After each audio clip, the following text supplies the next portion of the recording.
Hi and welcome back to my channel.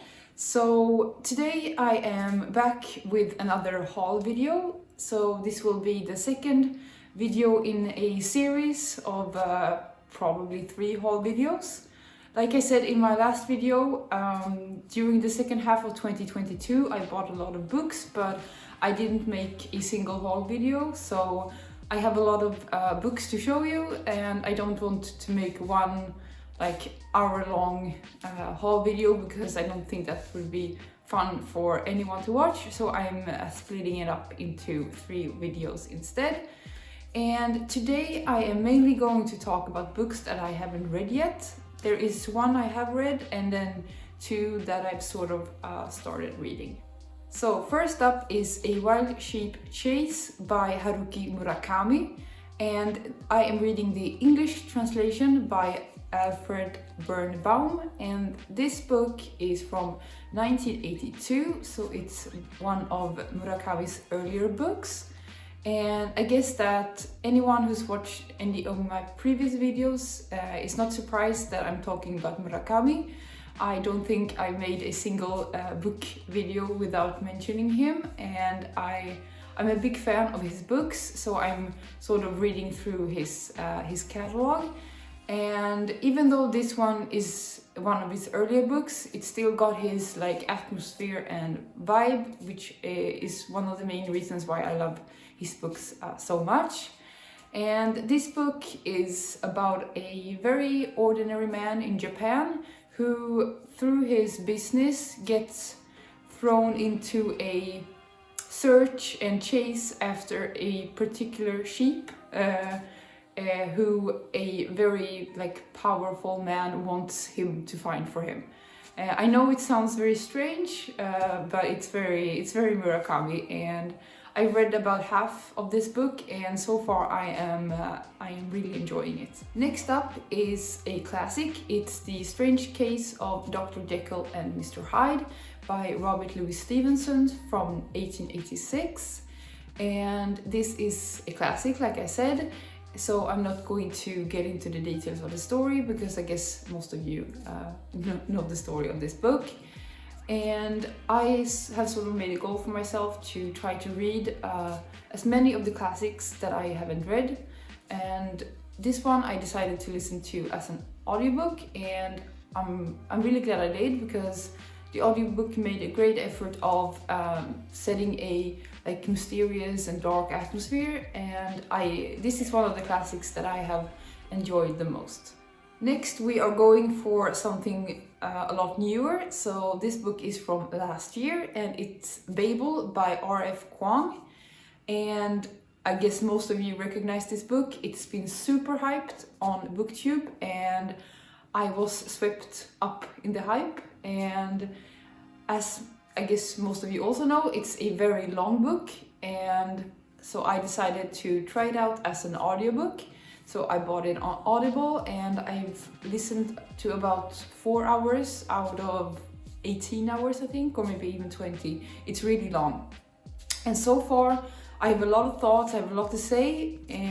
There are some things that I absolutely love about this book, and there are some things that I hate about this book.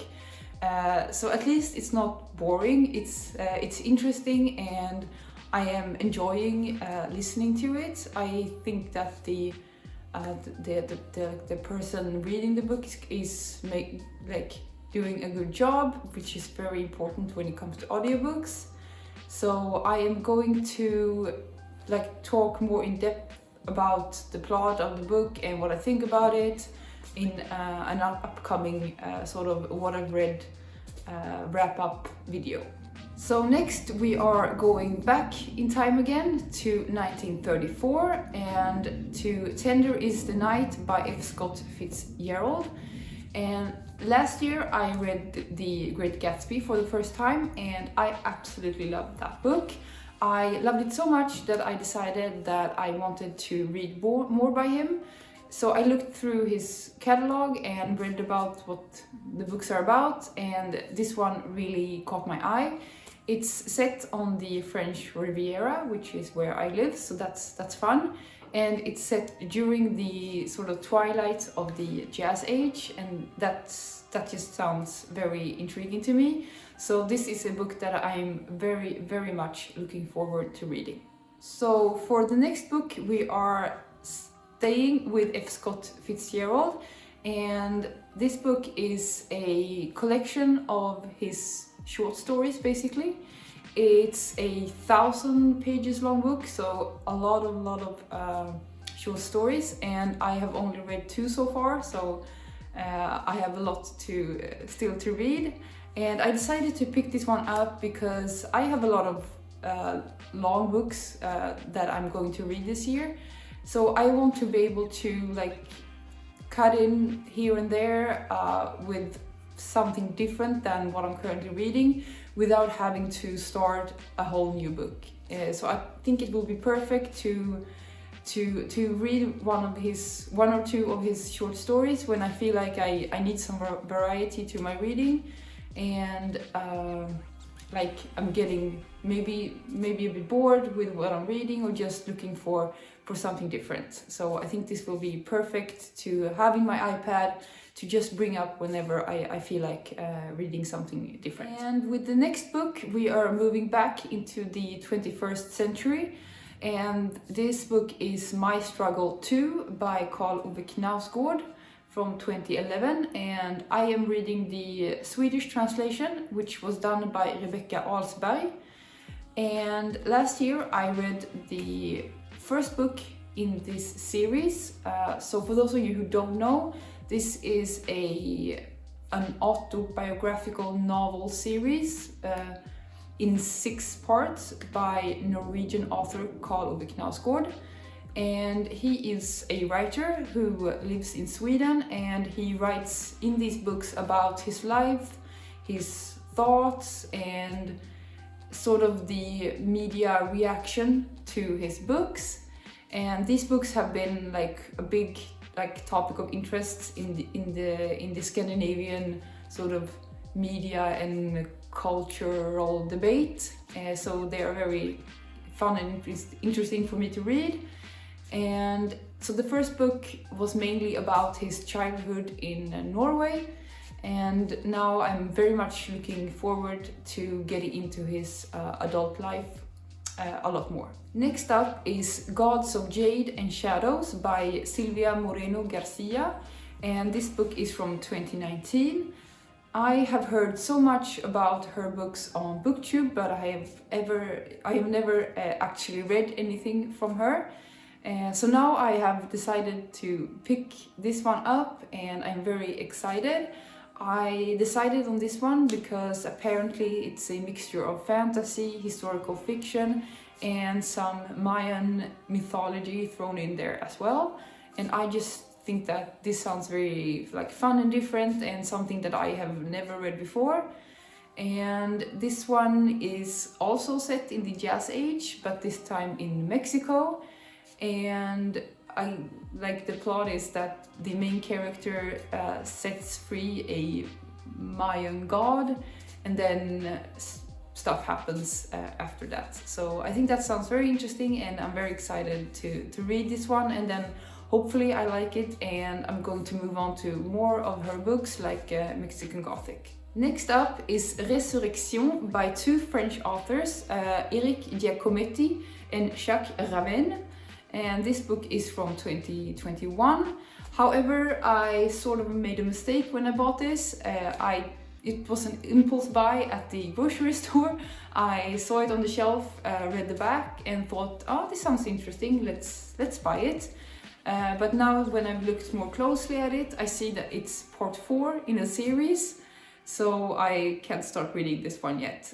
So I'm going to move on from this one for now, and then I will get back to that series in a future video when I have at least bought the first book. So those are the books that I have bought myself, but I also inherited 3 books from my mom and sister. And first up is The Olive Branch by Jo Thomas from 2015, which I got from my sister. And this is the Swedish version, which was translated by Anna Turesson. And this is a chick lit romance about an English woman who, while drunk, accidentally buys an old house in Italy along with an olive farm. And she goes there and she doesn't know anything about running an olive farm, so she sort of has to integrate with the neighbors and sort of learn from them. And I guess a romance sparks with one of the local men there. So my sort of track record with romance lately has been very bad. I get bored super fast, like 60 pages in, and then I'm like not interested anymore. But I really want to find like a romance book that I like, so I haven't given up yet, so I'm going to give this one a try. Next up is Where the Crawdads Sing by Delia Owens, which is from 2018. And I'm reading the Swedish version, which was translated by Cecilia Berglund Barklem. And this is another book that I guess most of you recognize. It's been super hyped on BookTube, especially after it was made into a movie. I have not seen the movie yet because I want to read the book first. And if I understand correctly, it's sort of a coming-of-age story mixed with a murder mystery. And I think we are following two separate timelines. One which this girl grows up in the marches in North Carolina, and like a later timeline where a local celebrity is found dead in that area. And I'm guessing that these two stories are somehow connected. And I think that sounds very interesting, so I'm very excited to read the book and then hopefully, if I like it, watch the movie afterwards. So last but not least is another book I got from my mom, and it is Tunnel 29 by Helena Merriman, which is from 2021, and I am reading the Swedish version, which was translated by Åsa Brolin. And this one is a non-fiction book about people during the Cold War escaping from East Germany into West Berlin through a tunnel. And I love reading about the Cold War. It's probably like my favorite era to read about. And like this also being a true story makes it sound super interesting. So I am very much looking forward to reading this book. So that's it for the haul today. So I want to say thank you so much for watching, and I will see you next time.